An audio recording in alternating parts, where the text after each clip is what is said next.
Kim Chiu dinagsa sa Zamboanga, OBPH First Mindanao Pop-Up dinumog ng fans. Isang mainit na pagtanggap ang naranasan ng kapamilya star at entrepreneur na si Kim Chiu sa kanyang pagbisita sa Zamboanga City para sa grand opening ng House of Little Bunny Philippines, HOLBPH, ang kauna-unahang pop-up store ng brand sa Mindanao. Oh, there. Hello, everybody. Muchas gracias, Zamboanga. This is me, Kim Chiu. So haggard na. Oh my gosh. I'm a filter to. Hindi ko alam.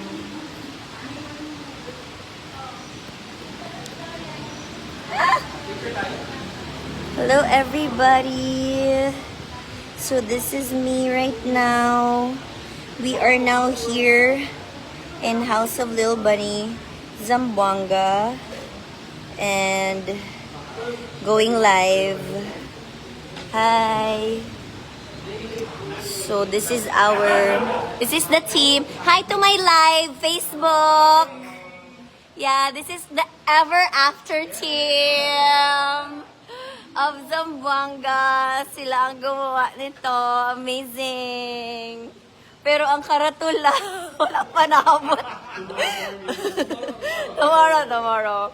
This is Sai, Ate Heidi. Maaga pa lamang ay dagsana ang mga fans na sabik masilayan ng Chinita Princess. Kitang-kita ang excitement ng mga dumalo habang personal na pinangunahan ni Kim ang ribbon cutting ceremony bilang bahagi ng pagbubukas ng bagong branch.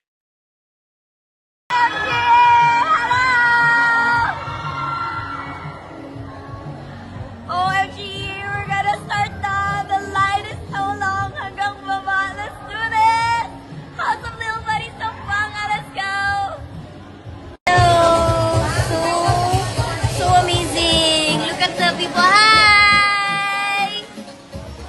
Yeah, so busy. Hanggang dun sa labas, sa baba. Amazing. We're here for 1 month here in One Company Building, 2nd floor. Thank you so much! Nagpasalamat naman si Kim sa mainit na pagtanggap ng mga Zamboangueño at sa suporta ng city government.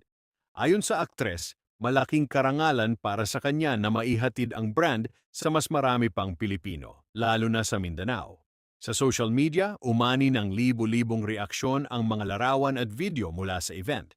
Marami ang humanga sa pagiging approachable at energetic ni Kim habang nakikipag-selfie at nakikipagkamay sa kanyang mga tagahanga. Bukod sa pagiging isa sa mga pinakasikat na artista sa bansa, patuloy ding pinatutunayan ni Kim Chiu na isa na rin siyang matagumpay na entrepreneur.